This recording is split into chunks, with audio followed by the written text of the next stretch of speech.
नमस्कार मंडळी, श्री स्वामी समर्थ. स्वागत आहे तुमचं माझ्या यूट्यूब चॅनलमध्ये. आजचा दिवस तुम्हाला खूप छान सुख समाधानाचा आणि आनंदाचा जाओ ही स्वामींच्या चरणी प्रार्थना करते आणि आज या नवीन व्हिडिओला सुरुवात करते. तर बघा मित्रमैत्रिणींनो, आपण सर्वजण देवघरामध्ये देवासमोर दररोज दिवा लावत असतो. परंतु हा दिवा लावताना काही चुका या अजिबात करू नका, अन्यथा आपल्याला शुभ फळ मिळण्याऐवजी त्याचे अशुभ परिणाम जे आहेत तर ते होत असतात. दिवा लावताना आपण कोणत्या चुका करू नये, कोणते नियम पाळावे याविषयीची संपूर्ण माहिती आजच्या या नवीन व्हिडिओमध्ये तुमच्या बरोबर मी शेअर करणार आहे. त्यामुळे तुम्ही हा व्हिडिओ स्किप न करता शेवटपर्यंत नक्की बघा. चॅनलवरती तुम्ही जर हा व्हिडिओ पहिल्यांदा बघत असाल तर चॅनलला आवर्जून सबस्क्राईब करा आणि असेच नवनवीन माहितीपूर्ण व्हिडिओ बघण्यासाठी समोरील बेल आयकॉनलाही प्रेस करा.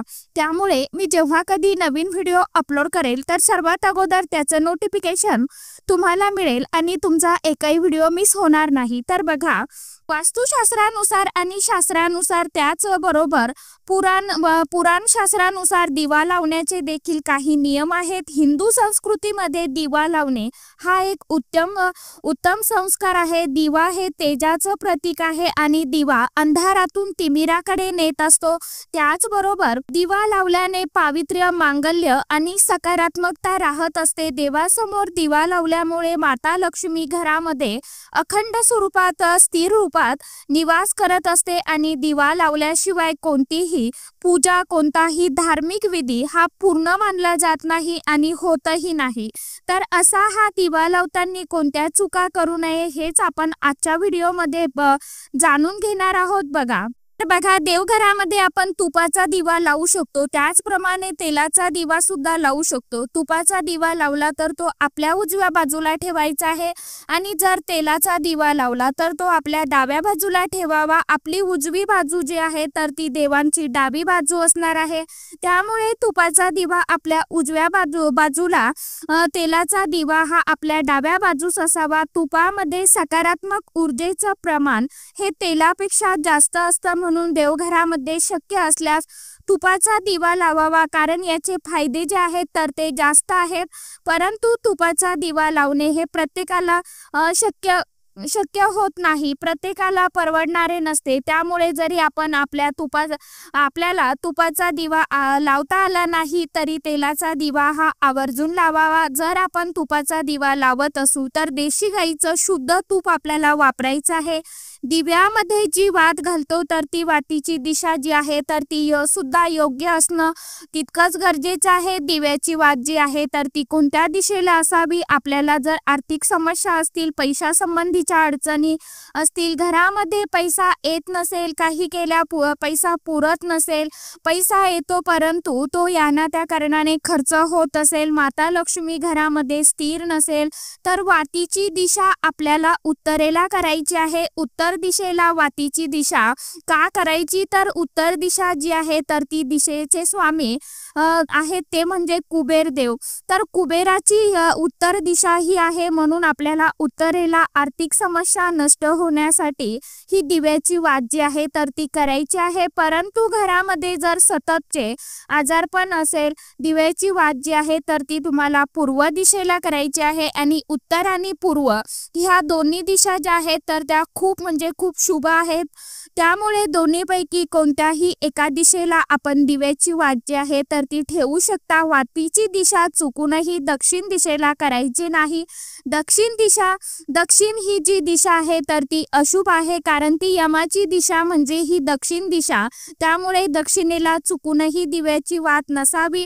दक्षिण दिशेला दिवा आपण केव्हा लावतो तर आपल्या पितरांसाठी लावत असतो, तर तो अमावस्येच्या दिवशी आपण लावत असतो. फक्त तेव्हाच आपल्याला दक्षिणेकडे तोंड करून दिवा लावायचा असतो आणि एरवी देखील लावायचा नाही. आपण दिवाळीमध्ये यमदीपदान करतो तर तेव्हा सुद्धा वातीचं तोंड हे दक्षिणेला असतं, जो दिवा आपण यमासाठी लावत असतो. आता दिवा जेव्हा आपण लावतो तर दिवा लावल्यानंतर तो शांत झाला म्हणजेच काय विझला तर आपण अशुभ असे मानत असतो, परंतु दिवा हा हवेने सुद्धा विझू शकतो. त्यामुळे आपल्याला मनामध्ये कोणत्याही शंका कुशंका आणायच्या नाही, कारण या गोष्टीला धर्मशास्त्रामध्ये कोणताही आधार नाही।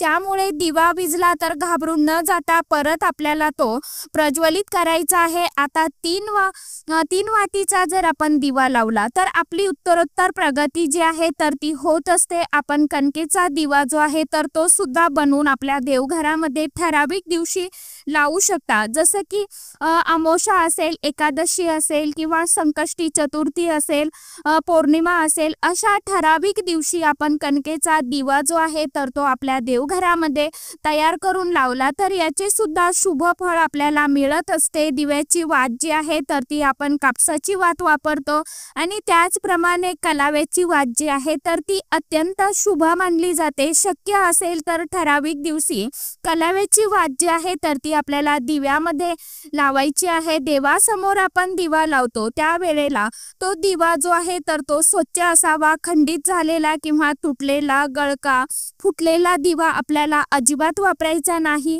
दिवा ठेवताना तो कधीही डायरेक्ट जमिनीवरती ठेवायचा नसतो, नेहमी दिव्याला आसन जे आहे तर ते द्यायचं आहे।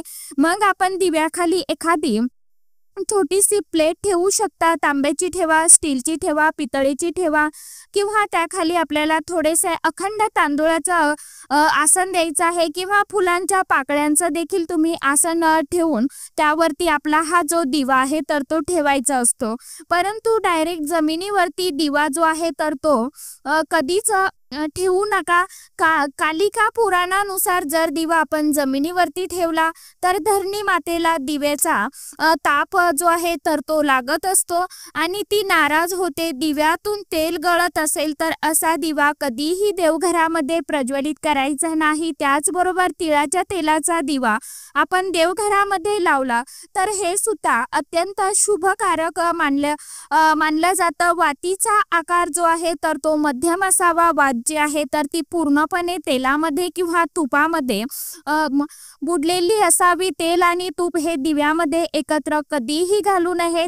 तसेच आपण दिव्याने देवांची आरती करतो तर आरतीचा दिवा आणि आपण जो देवघरामध्ये दिवा लावतो तर हे दोन दिवे वेगवेगळे असावेत।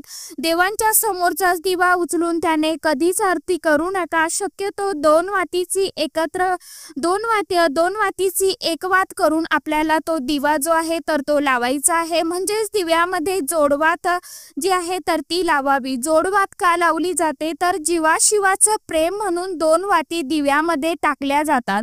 तर सिंगल वात जी आहे तर ती आपल्याला घालायची नाही। तर अशा छोट्या छोट्या गोष्टी आहेत, याचं अनुकरण जर आपण दिवा लावताना केलं तर हे छोटे मोठे नियम जर आपण दिवा लावताना पाळले तर आपल्याला त्याचे शुभ परिणाम जे आहेत तर ते निश्चितपणे मिळत असते। कारण अग्नीशिवाय कोणतीही पूजा आणि कोणताही धार्मिक विधी हा पूर्णच होत नाही। म्हणून देवपूजा करताना सुद्धा अगोदर आपण दिवा प्रज्वलित करायचा आहे, म्हणजे अग्नी प्रज्वलित करायचा आहे। दिव्याला हळदी, कुंकू, अक्षदा, फूल अर्पण करायचं आहे आणि यानंतर आपल्याला देवघरातील देवांची जी काय नित्यपूजा आहे तर ती अग्नीला साक्षी ठेवून आपण पूजा करायची आहे। आणि हे जे आपण काही छोटे छोटे नियम या व्हिडिओमध्ये सांगितले आहेत तर ते व्हिडिओमधले नियम जे आहेत तर ते सुद्धा आपल्याला पाळायचे आहेत। तर चला अशा साध्या आणि सोप्या पद्धतीने आपण दररोज दिवा लावताना ह्या नियमांचं पालन करण्याचा प्रयत्न करा किंवा आवर्जून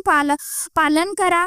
तर चला आजच्या व्हिडिओमध्ये इतकीच माहिती होती। कशी वाटली नक्की सांगा। व्हिडिओ आवडला तर चॅनलला आवर्जून लाईक, शेअर, सबस्क्राईब जरूर करा। परत भेटूया छानशा व्हिडिओ सोबत, छानशा माहिती सोबत। तोपर्यंत सर्व माझ्या यूट्यूब परिवाराला ओम साईराम।